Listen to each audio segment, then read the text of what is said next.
Hey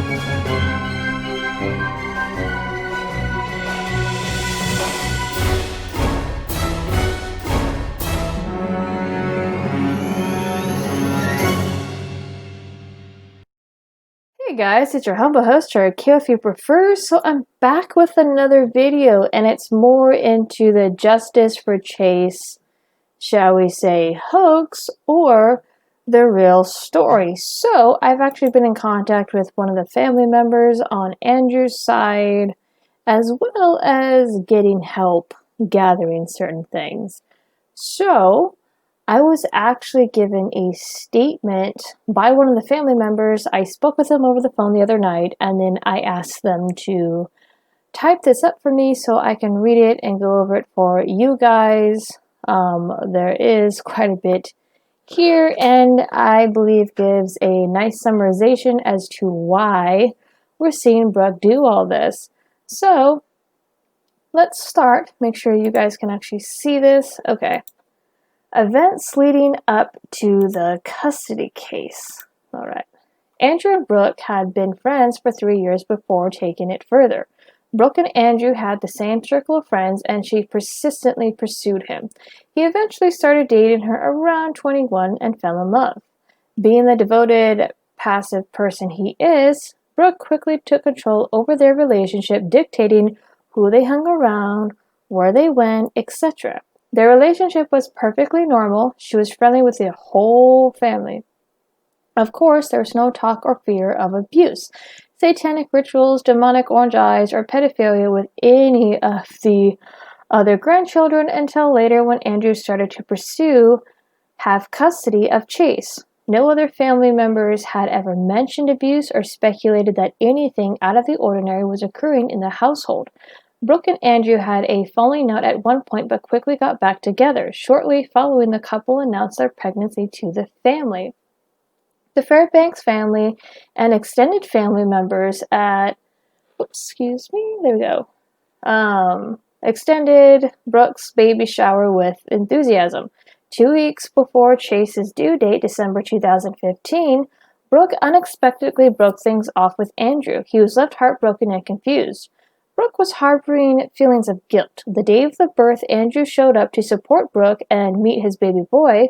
He was asked to leave by Brooke and her mother, stating that he is not welcome here.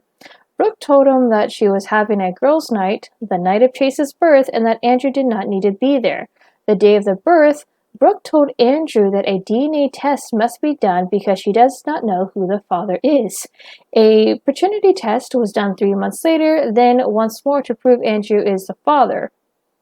Shortly after, Andrew forgave her for having relations with an ex and they got back together. No need for child support documents because from the start, Andrew has always paid for Chase's needs like food, clothing, diapers, and etc. He and Mr. Fairbanks installed a real pool gate for Brooks' family pool, playset, etc. He even proposed to her. She said yes. Brooke visited the Fairbanks residence with Chase, not very often, but without any fear or speculation. At this time, Brooke started to get increasingly frustrated with Andrew for not making enough money to pay for an apartment for them to live in. She mentioned wanting the things her ex-best friend had. Brooke's aunt took Andrew to lunch to persuade him to quit his current job and go back to school because he was expected by the Bennett's, which is Brooke's family, to be sole provider. Brooke believes she doesn't have to work. Like her mother, the Bennett's, Brooke grew increasingly hostile towards Andrew, making him feel uncomfortable and inadequate. Andrew got a small pay raise and bragged about it to his family, who then asked him to pay a small amount of money for his own food, about $300 a month. That's fair. This was intended to prepare Andrew for the real world. Brooke took extreme offense to this and became hostile towards Mr. and Mrs. Fairbanks, threatening to tell them off, etc. She even cursed Andrew out at a concert for offering to pay for his mother's drink. In Brooke's mind, the money belonged to her and Chase, so she broke up with Andrew. For a small duration of time, Andrew was allowed to see his son at Brooke's family residence or in public eateries, but no longer was Chase allowed to be around the Fairbanks family. Almost every time Andrew and her agreed upon a play date at the Fairbanks residence, she would lie and say the baby was sick with diarrhea or had a cold and claimed it was the Fairbanks family spreading their germs to him. She blocked all holiday visits and didn't hand him over for planned birthday parties, claiming he was sick. Then hosted a birthday party the very next day with all of her adult friends and Chase, alcohol included. Andrew or the Fairbanks not allowed. This was to spite them for asking Andrew for rent money. Shortly after, he filed for half custody of Chase because he was frustrated with Brooks' level of control and wished merely to spend time with his son without her breathing down his neck. The rest is documented in the court documents. Things took a turn for the worst when Brooks' expectations from Andrew in the courts were not met. All the abuse documented by Brooks happened in Brooks's custody and occurred in the time frame in which Chase was not allowed to visit or see the Fairbanks family, meaning it happened when he was under her care. This is the reason the courts made the decision they did. Chase was removed from the unsafe environment and placed into a safe and happy home. He is thriving and deeply loved. Now, let me add a little bit to this because there's some stuff that was left out from the conversation. Andrew and his family are Catholics. And from what I was told the other night is that Andrew tried to have Chase baptized and Brooke was highly against it. She thinks all Catholics are pedophiles, apparently. So there's that. And then apparently, because this is also listed in the court docs, there is listings and I'm trying to get my hands on all this stuff. Brooks's family, the Bennett's, have been floating on a trust fund for a really long time. Mrs. Bennett, which is Brooks' mom, actually got money from her mom from a settlement, and then Mrs. Bennett actually sued Walmart and won because she slipped on a French fry. I'm not even kidding. So these guys don't know what work is. They really freaking don't. And from what I understand, Brooke still lives with her parents. She doesn't want to work. She doesn't think she should have to. So are things starting to make a little bit more sense now? Because Brooks' story doesn't add up. Take note that the sexual abuse allegations, all the freaking satanic weird woohoo stuff, started after they broke up. Started after he tried to get half custody because she kept keeping Chase away from him. So also, again, I'm going to iterate, all the sexual abuse allegations came out from Brooke, and all those weird-ass little videos came out from her side while the Fairbanks were kept away from Chase. The Fairbanks were not even allowed around Chase. So how could the family even be abusive towards Chase if they weren't even around him? Also take note that the church that was accused, because I do want to address that, the Lakeside View Church, isn't even Catholic. It's apologistic. But she's claiming that Chase is scared of this Catholic church, that the Catholics did this from a Catholic priest. So there is all of that. I want you guys to really pay attention. I know right now it's really emotionally overcharged, and you have stuff from the Sophie case, which people are coming to the Chase case, and people are not paying attention to what's really going on. I mean, let me show you this, because I do have someone helping me gather all this stuff. I'm trying to see if I can make this bigger. Let me flip over to here. Okay, so, okay, let me see if I can zoom in on this. Oh, that did not help at all. Open image, a new tab. Okay, that's better. There we go. So, look at all this. This is just from 2019. Continued. Oh, there's a lot here. Notices with, motion for equitable relief, continued. Where is that one about the GoFundMe? Because there is listed in here a GoFundMe. Oh, here it is. Here it is, 2019. Actually, you know what? I'm going to go and look for something real quick, and I'm going to do this while you guys are here, because I want to know when this current GoFundMe was created, because there's one listed from 2019. Oh, here we go. Here we go. When was this one created? Created 6 days ago, ladies and gentlemen. Here we go. So this one was created 6 days ago. Yeah, it's already past 6,000. From what I understand, with the appeal, her appeal won't get ruled on till October 9th. But yeah, there is a GoFundMe mentioned in here from 2019. She's done this before. Motion to set costs, other not taken up. Motion to remove minor tries name and pictures from the GoFundMe, other not taken up. So she's had a GoFundMe. This is, again, people didn't believe me, and more stuff will come out. I'm not teasing that. I'm having someone help me gather all this stuff. The person who reached out to me, this is why, because a lot of people went, oh, well, you flipped. Oh, well, you're getting paid. Yeah, I nearly jumped the shark, and in a way, it was a good thing because the lady who reached out to me said, hey, look at this. Look at what's going on. I'm already getting accused of doctoring shit. You're freaking stupid. It was from the court docs. The only thing that makes it look doctored was I was trying to redact your freaking phone number, you idiot. Anyway, but the court docs are out there. They are in the Google Drive. What else can we go over? Because there is a page. I did help set this up. This is not me bragging, but a lot of people, like, look at these photos. And people are like, oh, well, Gabriel smiled too. And look, does he look sickly to you? There's no... People thought he had a black eye. No, just the lighting. This is him by that church he was so scared of. This is stuff directly from the family, Andrew's side of the family, from the Fairbanks. So again, this is why I pulled everything down that I did, because it's like, oh crap, there's more here. And this is just, again, more stuff is going to come out. Everything I get is going to be in that Google Drive. So for you guys all to see, and it's going to be out in the open. They have nothing to hide. They're sick and tired of getting dragged through the mud. They really are. You have a spiteful, excuse my language, crazy bitch who got told no. She tried to use their child to control Andrew because she was very much controlling, from what I understand, thought Andrew should pay for everything. Her family thought Andrew should pay for everything and that she shouldn't have to lift a finger job-wise, which is total and utter bullshit. And when Andrew fought back to see his kid because he got tired of her freaking being a control freak, she started to come up with all these abuse accusations when the family wasn't even allowed to be around the boy. Use your heads. I know everyone's emotionally charged right now, but you do realize there is fake stories that are going to come out. Sloan.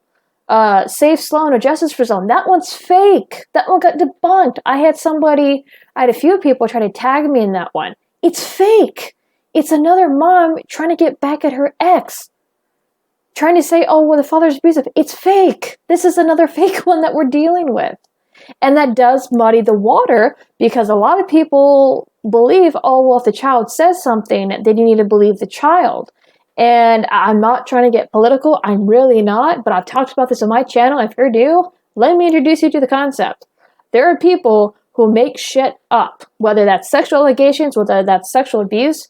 I'm not kidding. I left this stuff alone during this Sophie stuff because it was already so emotionally charged and because there was so much going on. I left it out.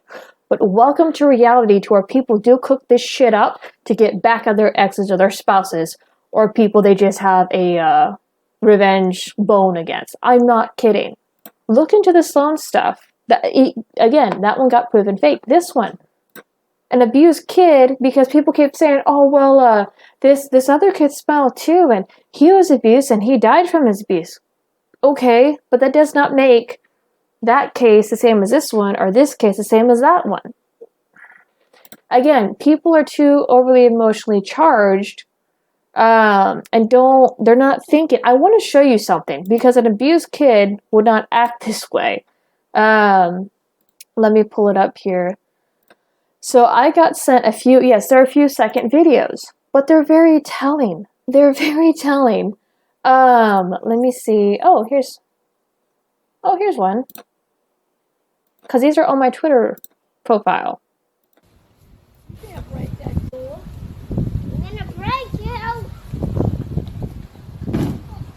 Does it look like an abused kid to you? Like, seriously. He's fishing. He's off on his own fishing right here. But does he look scared? People try to paint that video as, oh, well, he's trying to stay away from Andrew as far as possible. Look at this one. Look, this one is fairly recent. What? Shame. And he's asking his mom to stop because he's camera shy. Or not his mom, but the woman that's filming. He's camera shy and he's trying to mimic Dad, but he's a little bit embarrassed. He's trying to mimic Dad. What the hell does that tell you? People act like I'm new to this or I don't. Come on, man. I have another case I'm helping with for those of you who've been on my channel for the past few years. Save James. James mimics Jeff. The boys mimic Jeff. They love Jeff. This is a sign of a child loving his dad. He's trying to mimic what his father's doing because he wants to be like his dad. People are not thinking. Look at this. Look, these are recent. No bruises. Again, all the weird, gross shit is coming out from Brooke's side, and that was when the Fairbanks wasn't even around Chase. Please, use your damn heads. I'm not trying to get hostile. This is him doing the grass. He's not bruised. He doesn't have any of that weird crap crusted around his mouth. He's well taken care of. And there's a lot of people saying, oh, well, I've been told to burn in hell. Okay? This is him being goofy. Look at this. This is also recent. He's being a goofball. Does that look like an abused kid to you? I mean, he looks healthy. So, I mean, I wanted to touch base a little bit more, and bring more awareness to what is actually going on. You have a family who's being dragged through the mud because a spiteful ex-lover, this is what this is, got pissed off about money, got pissed off because of Andrew's religion, which is Catholicism, okay? And then the fact that she could no longer control Andrew with Chase. This woman is a control freak. I have her freaking nutty-ass friend putting out videos saying, oh, well, these texts are doctored. Really? Really? Let's look at that because these freaking idiot put out, oh my god.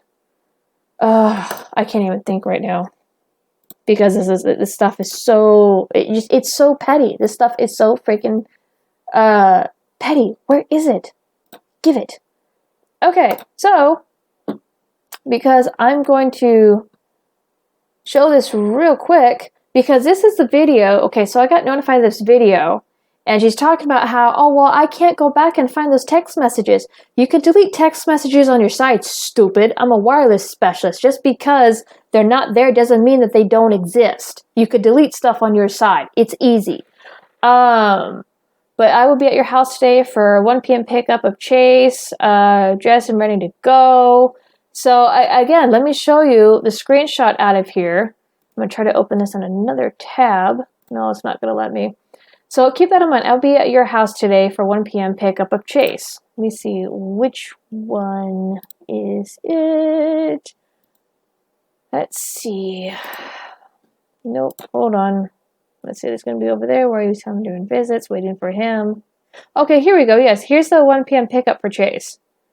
So she's claiming that these are doctored. They're not doctored. The only thing that was done to them that I did was, at the request of the person helping me, was try to block out names and then Brooke's own phone number. Come on.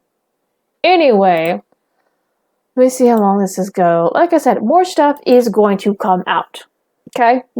I don't. Anyone who knows me, I go by facts. I go by evidence. I have learned my lesson from the Daddy 05 stuff. For anybody who knows what the hell that crap was, that was an unholy mess. And because nobody wanted to listen to each other, and it was so overly emotionally charged, we found out a lot of us got played.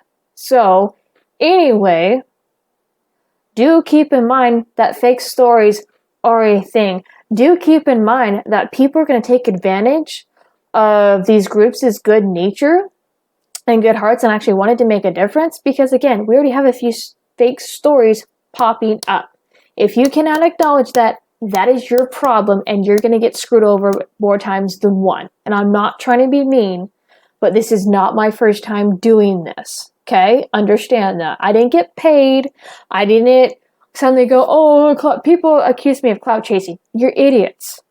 No, because all it took was go, hey, I got this, I got this, I got this. I got videos and photos from the Silas family. Recent stuff from the other day. It's like, oh my God, okay. So yeah, that's why I pulled everything down. And that's what, you know what?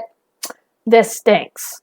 Let me point out something too, because we do have people coming to us now saying that anything that they question Brooke on, they get kicked out of the group. That group is now on lockdown. I wonder why. Because of your weird ass shit. Oh, let me also say something else too. Because I don't have the screenshot of it yet, and I don't know if I'm going to get it, because people are accusing Andrew of liking a bunch of satanic shit on his Facebook.